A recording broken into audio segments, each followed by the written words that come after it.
Rain poured over the school gates as the last students rushed home. But one tiny figure didn't move. A little girl sat alone on the cold concrete bench, knees pulled to her chest, backpack soaked through, crying silently like she didn't want the world to hear her pain. Miss Ava Carter, the teacher everyone loved but no one noticed, stopped mid-walk. She had graded papers all week without sleep, had bills piling up like storms, but that little girl's tears froze her footsteps. Ava approached slowly. "Sweetheart," she whispered, "I'm here. You're safe." The girl lifted her face, huge trembling eyes, cheeks stained with tears. "My mommy is gone," she choked out. "And Daddy doesn't want me anymore." Ava's heart broke open. She knelt down, voice barely steady. "That's not true. You matter. You are so loved." But the girl shook her head violently. "He only works, and works, and works. He says he wishes I looked like Mommy." Ava gasped, because some wounds cut deeper than bruises anyone could see. "Come with me," Ava said gently. "We'll fix this together. I promise." The little girl wiped her tears and whispered her name. Elena, a soft name with a heavy story. Ava wrapped her in her arms as thunder roared overhead.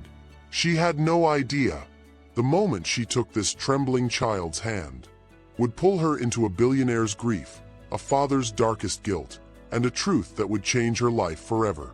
If this moment already caught your heart, stay with us. Subscribe now, because this is just the beginning. Before that rainy afternoon, Ava Carter's life felt like a candle flickering in a dark room. Every morning, she stood in front of students teaching them how to write their futures, while hers kept erasing itself. She lived in a tiny studio apartment, peeling paint, flickering light, no family pictures on the wall, because there was no family left. Her mother died when she was little.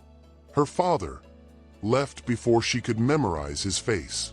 Ava grew up telling herself, teachers help people. Teachers matter. But lately, even that felt like a lie. School budget cuts, late paychecks, parents complaining about everything, nights full of grading, days full of pretending she wasn't drowning. Some days, she cried in the restroom so her students wouldn't see her breaking. But today wasn't about her. Because when she looked into Elena's broken eyes, she saw her younger self, a girl abandoned by the world, begging to be chosen. Ava took a deep, shaky breath. "Elena, do you have anyone I can call?" she asked softly. Elena sniffed and shook her head. "My daddy is always angry. Since Mommy died, he doesn't smile anymore. He looks at me like I'm the reason she's gone." Ava swallowed hard. Grief had taken her mother, but at least she was not blamed for it. Elena pulled a crumpled paper from her backpack. A drawing. A smiling woman with long hair holding Elena's hand beneath a shining sun. "My mommy," she said, voice trembling.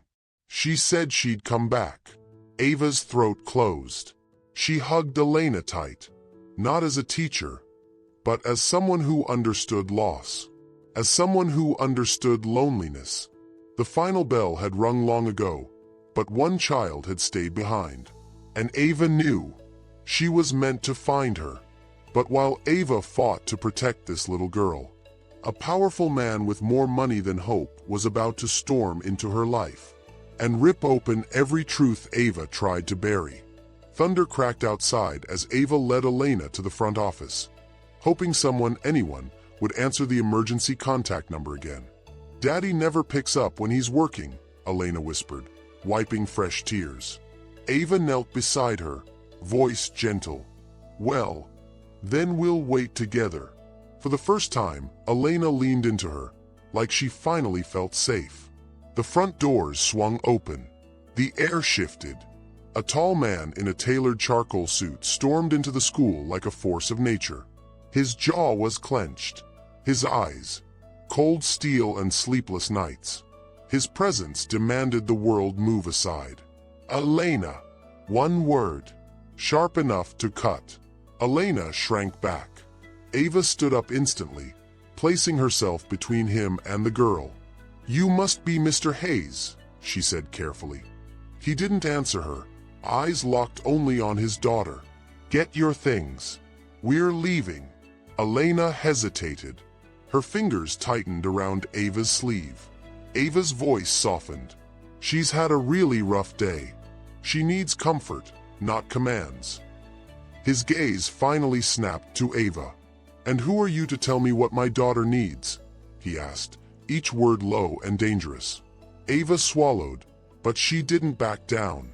"I'm the person who stayed when she was crying alone." That hit him. His expression cracked for a fraction of a second before hardening again. "Elena," he repeated. "Now." Elena stepped toward him, trembling. But before they reached the door, Ava spoke again, quietly but firmly. "Grief doesn't give you permission to forget she's still a child." Mr. Hayes froze, his hand shaking. He turned to face Ava fully, eyes glistening with something darker than anger. "You don't know anything about grief," he whispered. "A storm outside, a storm inside." The lights flickered, and in that single heartbeat, Ava realized this man was falling apart just as badly as his daughter. But Ava didn't know who he really was, or how the past had already tied their lives together. And the truth was about to surface in the most painful way. Ava couldn't sleep. The storm outside matched the storm in her chest. She kept replaying Elena's tears and her father's broken expression. She scribbled a note in her journal. Sometimes the adults are the most fragile. The next morning, she stepped into her classroom early, only to find Elena already there. Same seat, same silence, same pain. Ava knelt beside her again. "Did you eat breakfast?" Elena shook her head. Ava smiled softly and handed her a granola bar. Elena unwrapped it slowly, like she wasn't used to people giving her anything. She whispered, "Thank you, Miss Ava." It was barely a voice, but packed with a world of trust. Ava promised herself she would protect this little girl from anything, even her own father. She didn't know fate was listening. Later that day, Ava received an unexpected summons to the principal's office. The principal frowned. "A parent has filed a complaint. Said you're overstepping boundaries." Ava blinked. "There's only one parent who'd say that."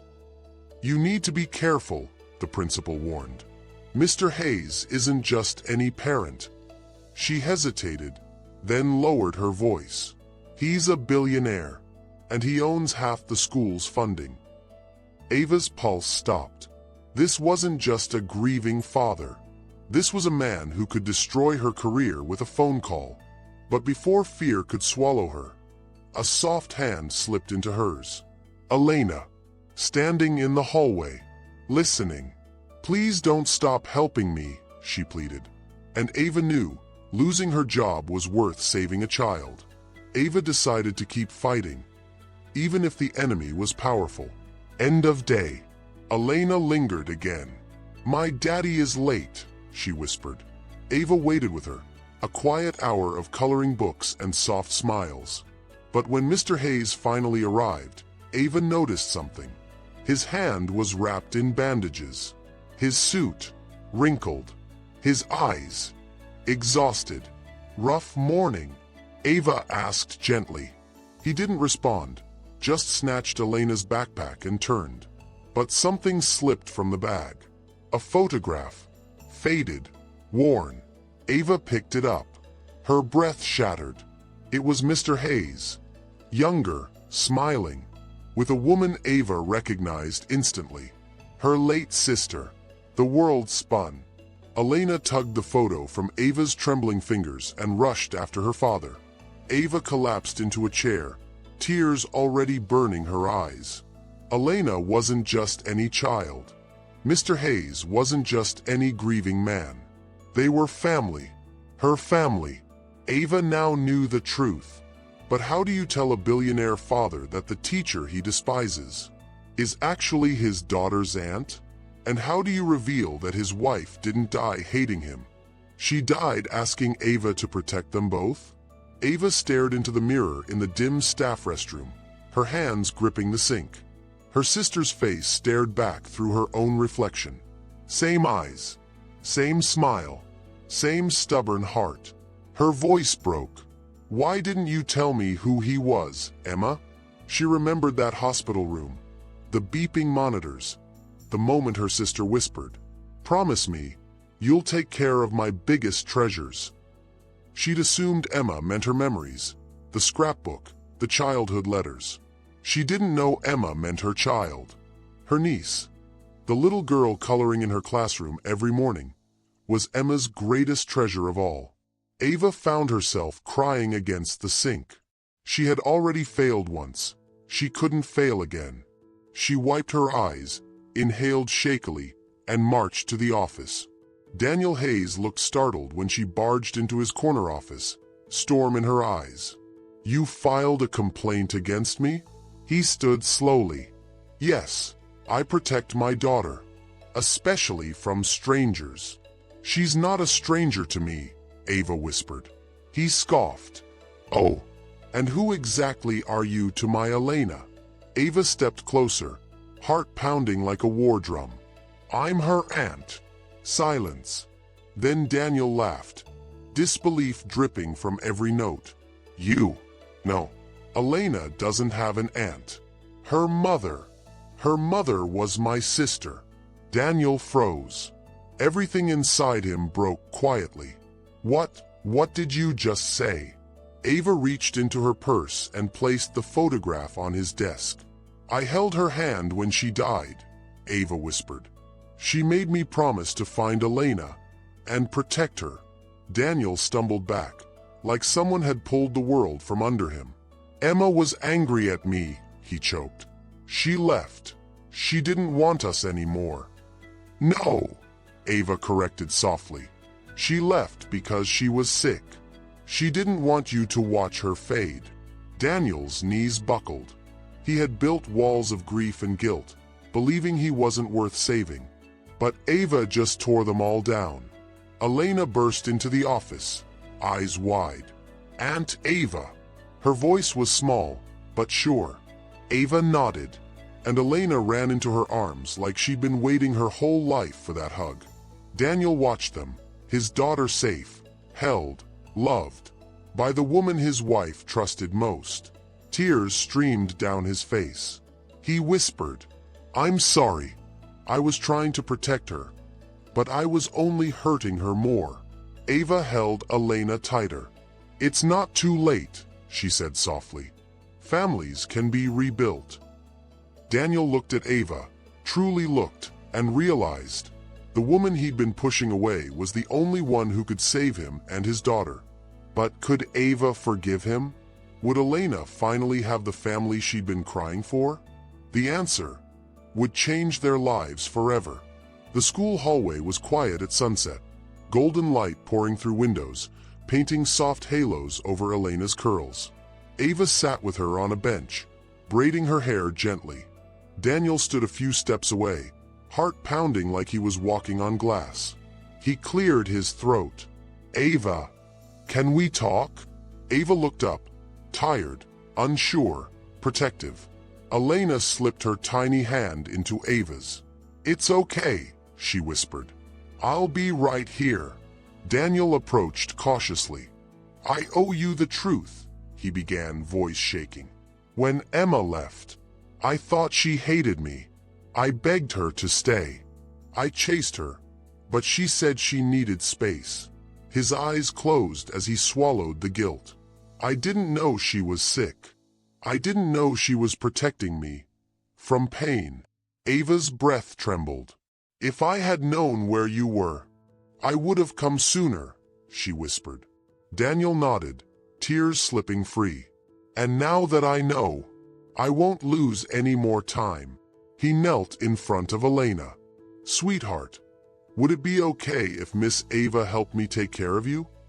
Elena looked between them, hope bursting in her eyes like morning sun. "You mean we could be a family?" Ava stiffened, The word family terrified her. It had already been ripped from her once. Daniel reached up, taking Ava's trembling hands into his. "You kept your promise to Emma. Now let me help you keep living." Ava looked down at his hands. Warm, steady, safe.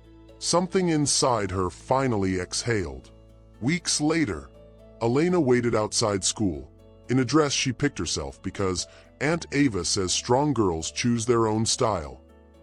A black SUV pulled up. The door opened. Daniel stepped out, and Ava too. Elena ran into both of their arms, her laughter ringing like bells. Families aren't always born. Sometimes they are patched together from broken places that finally find light. Ava visited Emma's grave that evening. She placed a small drawing from Elena, all three holding hands beneath a rainbow. Ava knelt and whispered, "She has a father who loves her. And I have a family again." A soft breeze brushed her face, like Emma's blessing. She stood with Daniel and Elena beside her, stronger together. Love didn't end with loss. It found a new way to grow. Before you go, take a second to breathe. If this story touched your heart, if you believe love can rebuild what life has broken, then please subscribe to this channel. Your support helps us share more stories of healing, hope, and families finding their way back to each other. And don't stop here. There's another emotional journey waiting for you in the next video on your screen right now. Click it, stay with us, and let's keep believing in love that deserves a second chance.